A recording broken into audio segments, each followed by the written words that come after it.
Elena Bego është një nga volejbolistet më të spikatura të Korçës, e cila ka ndjekur pasionin e saj që në fëmijëri. CNA sjell një reportazh mjaft interesant për volejbolisten korçare, e cila ka treguar detaje nga jeta e saj dhe karriera sportive. Kontaktin e parë me topin e volejbollit ajo e pati që fëmijë, kur luante me bashkëmoshataret e saj në oborrin e pallatit ku banonte. Edhe pse kishte mundësi të tjera për të ndjekur një rrugë ndryshe në jetën e saj, ajo zgjodhi sportin sepse aty ndjente emocionin dhe pasionin më të madh. Për Elenën, volejbolli nuk është thjesht një profesion, por një mënyrë jetese që i ka dhënë përvoja të paharrueshme. Pasioni, si çdo fëmijë që luanim në lagje me atë topin, pastaj pa nga pak duke luajtur me moshat, investova goxha vite të them të drejtën, dhe pse kisha mundësitë të tjera për të ndjekur në jetë, fush modelingu apo profesione të tjera, zgjodha dhe u fokusova te voleybolli.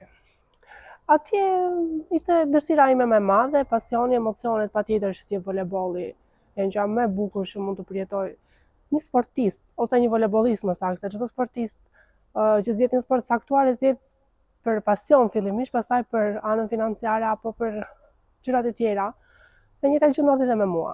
Për Elenën fillimet nuk ishin të lehta ashtu si për çdo sportist. Kur u federua për herë të parë me Skënderbeun, ajo ishte ndër më të rejat në ekip përballë volejbollistëve me shumë vite eksperiencë. Megjithatë, arriti të tregonte veten. Ishte vetëm 12 apo 13 vjeç kur nisi të luante për krah vajzave që ishin në fund të karrierës, por kjo nuk e ndaloi të zhvillohej dhe të bëhej një lojtare e rëndësishme për ekipin. Çdo fillim është shumë i vështirë, jo për mua, po për çdo sportist. Patjetër, unë kur u federova në ekipin e parë në Skënderbeu, kisha vajza të cilat kishin shumë vite eksperiencë, unë isha më e vogla.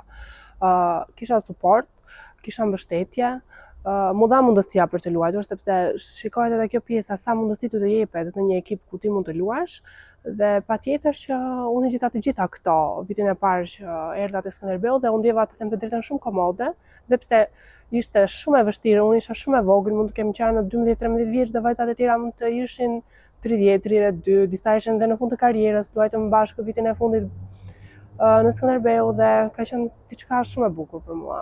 Një nga sfidat më të mëdha në karrierën e saj ishte largimi nga Skënderbeu për të luajtur me Tiranën, një vendim i vështirë, por i nevojshëm për të kërkuar suksese më të mëdha. Më pas kur u rikthye te Skënderbeu, investoi shumë për të ngritur ekipin në nivelet më të larta. Pas 36 vitesh, ajo arriti të fitonte titullin kampion që e konsideron si ndër më të rëndësishmit e karrierës së saj. Shumë sfida. Sfida e parë ishte kur unë u largova nga Skënderbeu, që u largova dhe luajta në Tiranë, ishte një dhimbje shumë e madhe për mua të lija Skënderbeun dhe të luaja diku tjetër, por për të kërkuar tek vetja dhe tek ekipi ku shkova titullin kampion, të përjetoj ato emocione pas të Skënderbeu, nuk është ishte në ato nivelet që unë kërkoja për veten time, në karrierën time.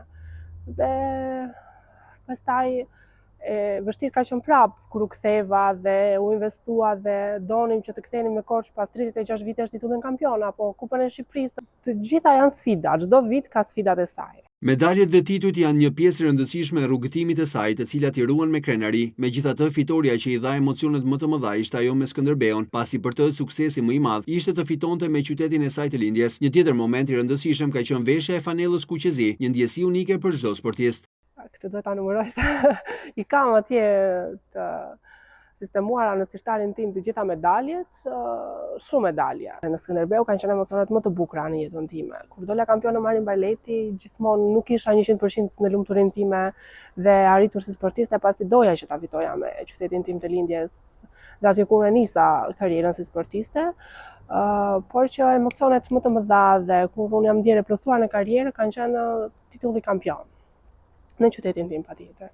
Dhe të veshësh fanellën kuqezi është një emocion shumë i madh dhe unë kam përjetuar edhe atë që në mosha deri në ekip i parë. Sot si kapitenja e Skënderbeut dhe lojtarja më me përvojë e ekipit, Elena përpiqet të ruajë balancën dhe harmoninë brenda skuadrës. Ajo punon fort për të krijuar një mjedis sportiv, duke ndihmuar të rejat dhe duke motivuar ekipin për të dhënë më të mirën në çdo ndeshje. Beson se marrëdhëniet e mira brenda grupit janë thelbësore për suksesin e një skuadre.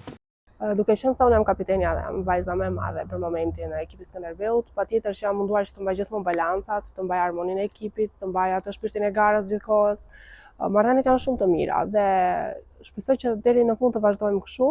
Kemi ndërtuar që në ditën e parë që kemi marrë një marrëdhënie shumë të mirë me të gjitha vajzat, si shqiptare si tuaja, kemi bërë që ato të ndjehen shumë komode, të ndjehen të vlerësuara, të respektuara, dhe kjo është gjë primare që mund të bësh në një ekip. Shpirti i garës dhe çdo gjë pastaj vjen gradualisht. Një rol të rëndësishëm në suksesin e ekipit ka edhe trajneri Orlando Koja, të cilin Elena e vlerëson për profesionalizmin dhe përkushtimin. Sipas saj, pasioni dhe puna e tij ka ndihmuar ekipin të arrijë rezultate të mëdha dhe ajo beson se këtë vit do të mbrojnë titullin kampion. Është viti i tretë që bashkëpunojmë së bashku dhe besoj se së bashku do të arrijmë edhe këtë vit të kthejmë të mbrojmë titullin kampion. Patjetër profesor Orlando është një profesionist në fushën e tij, shumë i përkushtuar, me dashuri shumë të madhe dhe i rritur nga një familje sportistësh, dhe unë vlerësoj shumë pasionin dhe punën që ai bën për ekipin dhe punën që bën ai si trajner. Përveç karrierës si volejboliste, Elena është e përkushtuar dhe në rritjen e brezave të rinj të sportistëve. Prej 5 vitesh ajo drejton një kurs volejbolli në qytetin e fëmijëve, ku gjithnjë më shumë fëmijë shprehin dëshirën për të marrë me këtë sport. Kam 5 vite që zhvilloj kursin e volejbollit në qytetin e fëmijëve dhe kërkesat për të qenë pjesë të fëmijë nga grupe mosha të ndryshme janë shumë të larta. Dhe mua më pëlqen kjo që fëmijët aspirojnë patjetër të merren me një sport, dhe volejbolli dhe basketbolli këtu në këto godine që zhvillojnë kurse patjetër që janë në kërkesa shumë të larta. Do t'ju bëj apel gjithmonë, është koha që të gjithë të rinjtë të shkëputen nga rrjetet sociale, nga teknologjia dhe të investojnë në sport, sepse sporti jo vetëm që është në të mirën fizike, por në të mirën sociale, mendore, në çdo aspekt jetës ndikon pozitivisht. Pasioni, përkushtimi dhe puna e palodhur e kanë bërë Elenën një emër të rëndësishëm në volejbollin shqiptar. Ajo vazhdon të jetë një frymëzim për brezat e rinj, duke treguar se me dashuri për sportin dhe këmbgulje, çdo sfidë mund të kalohet dhe çdo ëndër mund të bëhet realitet.